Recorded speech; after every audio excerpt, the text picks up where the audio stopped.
네, 최근 3년간 주 교황청 대사를 마치고 돌아온 200만 전 대사와 함께하는 시간을 마련했습니다. 어서 오십시오. 네, 반갑습니다. 예. 자, 이 대사님은 언론인 한국일보, 예. 그다음에 노무현 대통령 때 네, 이제 홍보수석이었습니다. 홍보수석도 하셨고 언론계 이제 선배시고 대선배신데 그렇습니다. 배종호 교수님도 잘 알고 이제 있습니다. KBS. 네, 잘 알고 있습니다. 존경합니다 선배님. 감사합니다. 성함은 이제 200만이시고요. 예. 자, 그 바티칸에서 한반도 평화를 위한 특별 미사가 열리기도 하고 그랬었습니까? 그러면? 그래가지고 이제 저 평창 올림픽을 계기로 이제 남북 간에 북미 간에 그 화해 분위기가 일어났지 않습니까? 네. 그래가지고 대통령께서 그 2018년 10월에 교황청을 방문해서 교황을 만납니다. 고해 2018년 10월에. 예, 그때 이젠 그 교황청 그 바티칸의 베드로 대성당에서 그 미사가 이루어졌고 한반도 평화를 위한 특별 미사가 이루어졌고 네. 교황님께 지금 저 장면인가 그렇죠. 보죠? 예, 그겁니다. 예, 저 베드로 대성당 카톨릭의 최고의 성지 중에 하나입니다. 그렇죠. 저기 했고 그리고 이제 대통령께서 교황님을 만나서 북한 김정은 위원장의 뜻을 전달했죠. 뭐 이제 방문해 달라 뜻을 전달하니까 교황님께서 좋다, 가겠다. 평양에. 평양에 I am available. 이태리어로는 sono disponibile 이렇게 말씀하셔서 그때 공식적으로 초청장을 보내주면 내가 가겠다.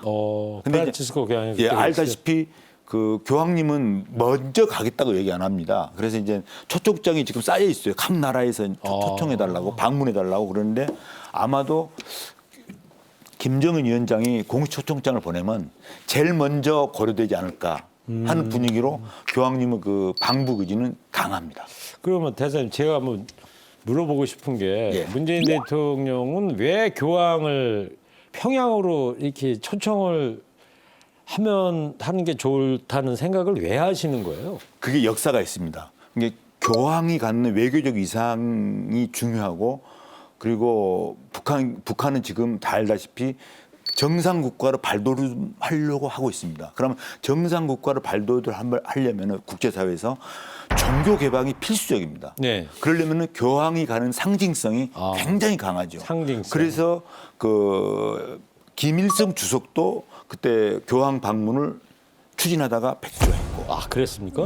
했을 경우에 자기 뒷감당을 못할 것 같아서 그리고 또 김정은 위원장도 초청하려다가 감당 못할 것 같아서 드롭했죠. 그런데 김정은 위원장 할 거다고 저희들이 보고 있습니다. 교황청에서는. 왜냐?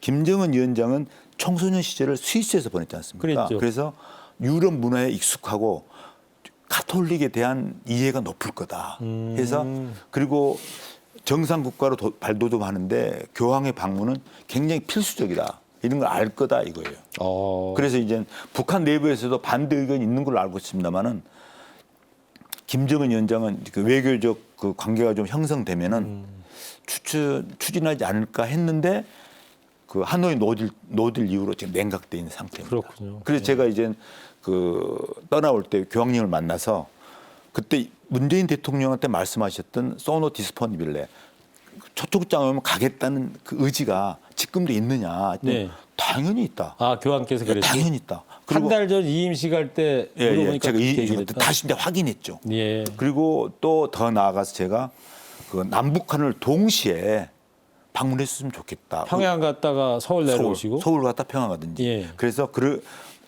한국의 많은 국민들은 교황님이 직접 평양에 가서 또 한국에 와서 서울에 와서 축복해 주를 바란다. 평화를 위해서. 그랬더니 예. 교황님께서 보레이 안다레 이태리 말입니다. 그것은 영어로는 I would like to go. 내가 가겠다.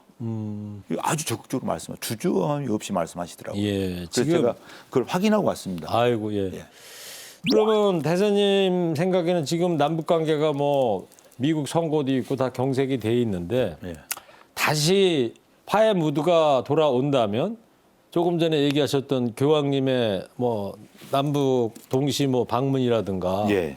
이런 부분이 가시화 될 거라고 믿으세요? 교황님은 오케이 했다고 그러는데 저는 가능성이 있다고 봅니다. 네. 왜냐하면은 그 외교적 지금 세계 질서를 리드하는 나라가 현실적으로 미국이지 않습니까? 지금 트럼프 시대는 가고 바이든 시대가 왔는데 잘 알다시피 바이든 부통령 시절, 그 오바마 대통령 시절에 그 미국하고 쿠바하고 수교가 됩니다. 굉장히 역사적인 예, 수교입니다. 했죠. 그때 물밑에서 중재 노력을 한 게 프란치스 교황입니다. 아, 그래요? 그렇습니다. 그때 그 수교를 발표할 때 오바마 대통령도 발표하고 그 카스트로 의장도 발표할 때 두 분 다 공식적으로 저 외교적 그 결과는 프란치스 교황의 노력이 있었다고 얘기할 정도입니다. 그리고 그 전에 그 저 프란치스 교황이 미국을 방문했을 때 그 외교적 전례로서는 굉장히 좀 파격적이었는데 오바마 대통령하고 바이든 부통령이 가족이 함께 공항에 갑니다. 보통 대통령은 부통령은 안 가거든요. 우리도 총리하고 대통령 한 자리에 안 가지 않습니까? 근데 오바마 대통령의 가족이 다 갑니다. 장모까지, 그리고 딸까지, 그리고 바이든 부통령의 부인도 같이 갑니다. 근데 네. 그 미국과 쿠바를 연결했던 그 외교적 실무를 외교통인 바이든 부통령이 했다고 알려져 있거든요. 근데 그 부통령이 지금 대통령이 돼서 그러네요. 이제 세계 질서를 리드하게 돼 있는데 교황님하고 아마 케미가 많이 맞지 않을까. 사실은 트럼프 대통령하고 교황님은 케미가 안 맞았습니다. 생서먹서먹하고 왜냐하면 난민 문제라 할지 아니면 거기 기후 변화 문제 해가지고 사실은 굉장히 사이가 안 좋았습니다.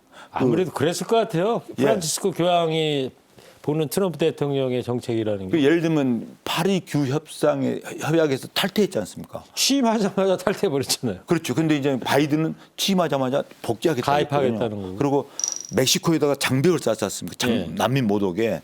그때 교황님 하신 말씀이 뭐 트럼프라는 이름을 안 했습니다마는 장벽을 쌓는 자 장벽에 갇힌다고 얘기했습니다. 교황이라는 말이 라틴어로는 폰티펙스거든요. 그게 다리를 놓는 사람이라는 뜻입니다. 교황이라는 게. 교황이라는 뜻 자체가. 그러니까는 하늘과 땅에 다리를 놓고 갈등하는 사람 국가의 다리를 놓고. 예.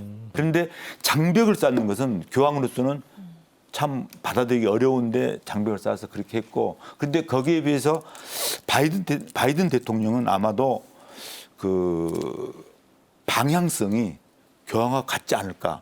우리 대통령, 그 문재인 대통령도 교황과 방향성이 같습니다. 정책이 일치할 수는 없죠. 그렇지만 큰 범위에서 기후 문제라 할지 인권 문제라 할지 평화 문제라 할지 같습니다. 그래서 알겠습니다. 기대를 하고 있는데 내년에 G20 정상회의가 로마에서 열립니다. 그때 바이든 대통령도 갈 거고 우리 문재인 대통령 로마를 갈 겁니다. 그러네요. 그때 아마 교황님을 만나는 게 저는 100% 만나려고 보는 게요. 알겠습니다. 그 교황청의 외교적 갈래 중에 중요한 게 하나 있습니다. 그 교황청과 외교 관계를 맺은 나라의 정상이 이탈리아를 가면은 반드시 교황을 면담하고 옵니다. 예. 그게 아주 외교가에서는 중요한 원칙입니다. 알겠습니다. 그래서 내년에 만나면은 한반도 평화 프로세스에 대해서 교황님의 무슨 말씀이 있지 않을까? 예. 그럼 뭔가 큰 이벤트가 있지 않을까요? 저는 기대해 봅니다. 저만의 기대만은 아니고요. 좋습니다. 많은 분들이 기대하고 있습니다. 마무리 말씀을 좀 부탁드리려고 그랬는데 지금 희망적인 메시지 요거를 좀 마지막 희망을 가져야 되지 않겠습니까? 마무리 예. 말씀으로 알고요. 대사님은 저 3년 동안 로마에 계시면서 이태리어 공부를 열심히 하신 것 같아요. 많이 했습니다만 부족하죠. 이태리 말로 시청자 여러분께 인사 좀 해주시죠. 부어나 노떼. 뭔 말이죠? 그건 좋은 저녁 되라는 뜻입니다. 아, 예. 부어라 롯데. 부어나 노떼. 부어라 굿나잇. 롯데. 이 대사님도 부어라 나떼. 부어나 노떼. 예. 자, 지금까지 200만 전 대사와 함께했습니다. 예.